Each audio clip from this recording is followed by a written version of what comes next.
রাজনীতির বাতাসে যে গুমোট গন্ধটা এতদিন টের পাওয়া যাচ্ছিল সেটা এখন স্পষ্ট হয়ে উঠছে। ঢাকা থেকে জেলা, উপজেলা, থানা, ফাঁড়ি সবখানেই একই প্রশ্ন ঘুরপাক খাচ্ছে।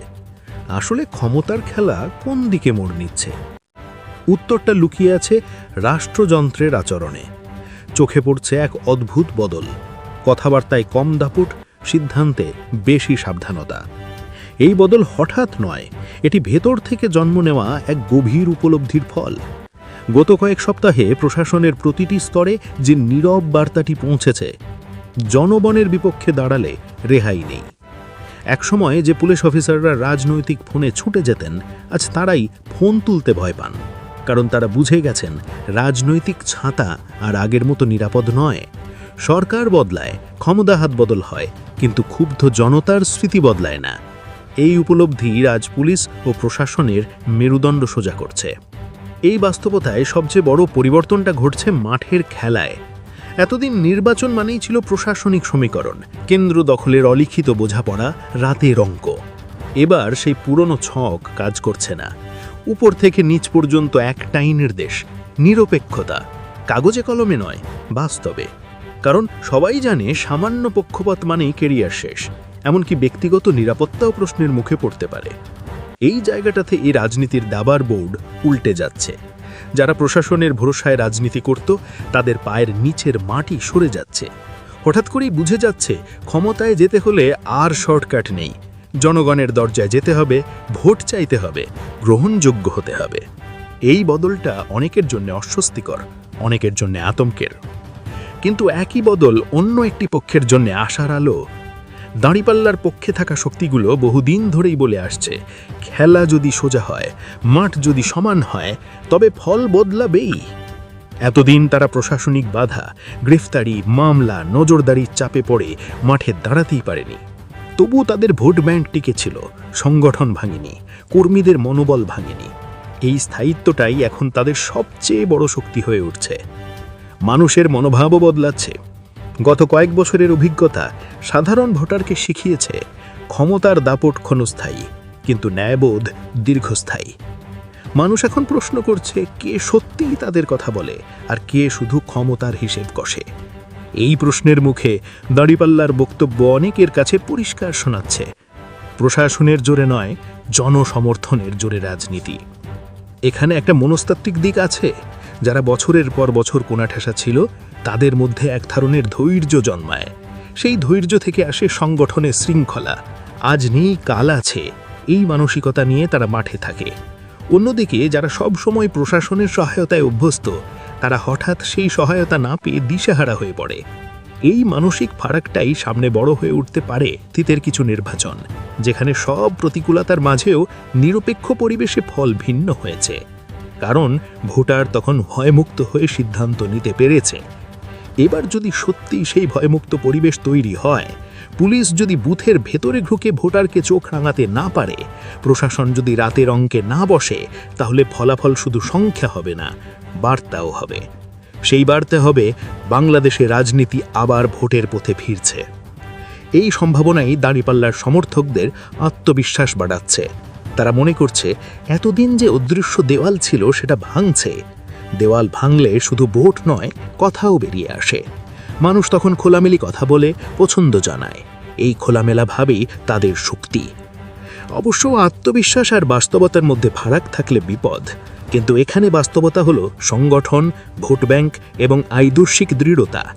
প্রশাসনিক সমীকরণ ছাড়া যারা টিকে থাকতে পেরেছে, তারা সমান মাঠে নামলে দুর্বল হয় না, বরং শক্ত হয়। কারণ তাদের রাজনীতি অভ্যাসের, সুবিধার নয়। এই মুহূর্তে সবচেয়ে বড় প্রশ্ন, এই নিরপেক্ষতার বার্তা কতটা গভীর পর্যন্ত যাবে? শুধু নির্দেশনায় সীমাবদ্ধ থাকবে নাকি বাস্তবেও প্রতিফলিত হবে?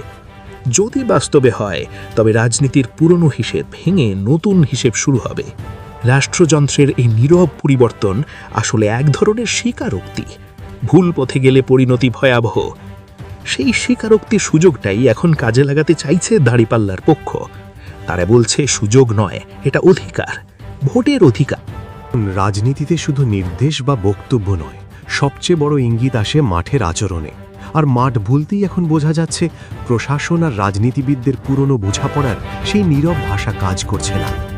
থানার ভেতরে যেমন বদল, তেমনি বদল জেলা উপজেলার রাজনৈতিক অঙ্কেও। সবচেয়ে চোখে পড়ার মতো পরিবর্তন এসেছে নির্বাচনী প্রস্তুতির ধরনে। আগে যেসব এলাকায় ভোটের আগেই ফল অনুমান করা যেত, সেখানে এখন অনিশ্চয়তা। এই অনিশ্চয়তাই আসলে নিরপেক্ষতার লক্ষণ। প্রশাসন যখন কারো পক্ষে আগে ভাগে মাঠ সাজিয়ে দেয় না, তখন রাজনীতিবিদদের ভরসা রাখতে হয় মানুষের উপর। আর মানুষকে সামনে আনলেই বোঝা যায় কে কতটা প্রস্তুত। এই বাস্তবতায় দাঁড়িপাল্লার পক্ষের কৌশল অন্যদের চেয়ে আলাদা। তারা এখন আর অভিযোগের রাজনীতিতে আটকে নেই, বরং স্পষ্টভাবে বলছে, খেলা যদি সোজা হয়, ফল আমরা মেনে নেব।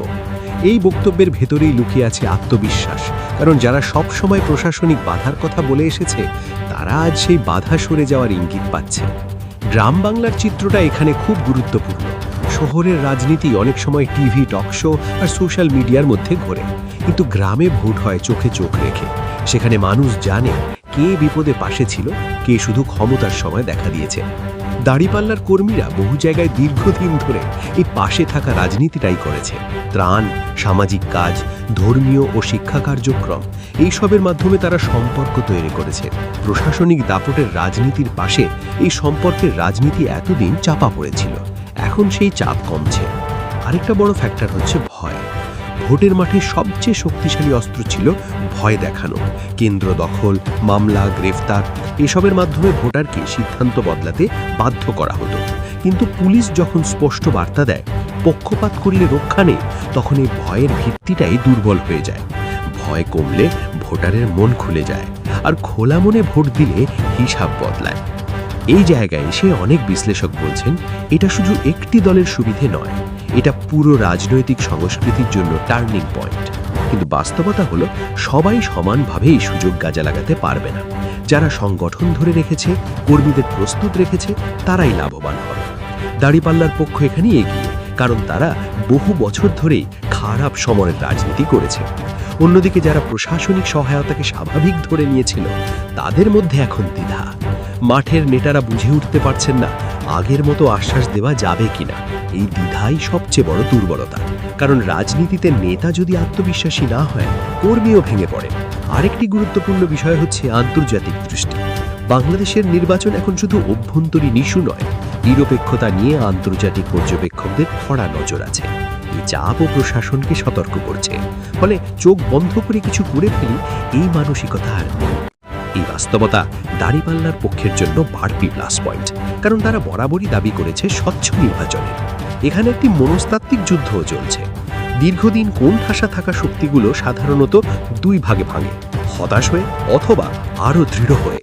দাঁড়িপাল্লার পক্ষ দ্বিতীয় পথটাই নিয়েছে। তারা নিজেদের সমর্থকদের বোঝাতে পেরেছে সময় বদলায়, কিন্তু ধৈর্যের ফল আসে। এই বিশ্বাস কর্মীদের মাঠে রাখছে। এখন প্রশ্ন, এই আত্মবিশ্বাস কি অতিরিক্ত? উত্তরটা এক কথায় দেওয়া যায় না। রাজনীতিতে শেষ কথা বলে ভোটের দিন।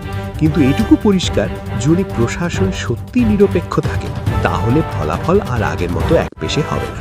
প্রতিটি ভোটের মূল্য বাড়বে, আর ভোটের মূল্য বাড়লেই সংগঠনের শক্তি আসল পরীক্ষায় পড়ে। দাঁড়িপাল্লার পক্ষ মনে করছে এই পরীক্ষার জন্য তারা প্রস্তুত।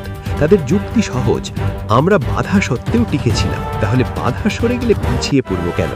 এই যুক্তির ভেতরেই লুকিয়ে আছে তাদের রাজনৈতিক দর্শন। পরিবেশ বদলাচ্ছে, খেলার নিয়ম বদলাচ্ছে। এই বদলের সুযোগ সবাই পেলেও কাজে লাগাতে পারবে তারা, যারা এতদিন সমান মাঠের অপেক্ষায় ছিল। দাঁড়িপাল্লার পক্ষে এই মুহূর্তটা তাই শুধু রাজনৈতিক সুযোগ নয়, এক ধরনের ঐতিহাসিক সম্ভাবনা। এই সম্ভাবনা বাস্তবে রূপ নেবে কিনা তা নির্ভর করবে শেষ পর্যন্ত একটি বিষয়ের উপর, নিরপেক্ষতা কতটা গভীরভাবে বাস্তবায়িত হয়। যদি সেই নিরপেক্ষতা সত্যি মাটিতে নামে, তাহলে এই নির্বাচন শুধু সরকার বদলার গল্প হবে না, হবে রাজনীতির ধারা বদলার গল্প। আর সেই গল্পে দাঁড়িপাল্লার নাম যে বড় করে লেখা হতে পারে, এই আশঙ্কা যেমন অনেকের আছে, তেমনি আশা আছে তাদের সমর্থকের। প্রিয় দর্শক, আজকের বার্তা কেমন লেগেছে জানিয়ে লাইক, কমেন্ট, শেয়ার করে আমাদের পাশে থাকবেন। আল্লাহ হাফেজ।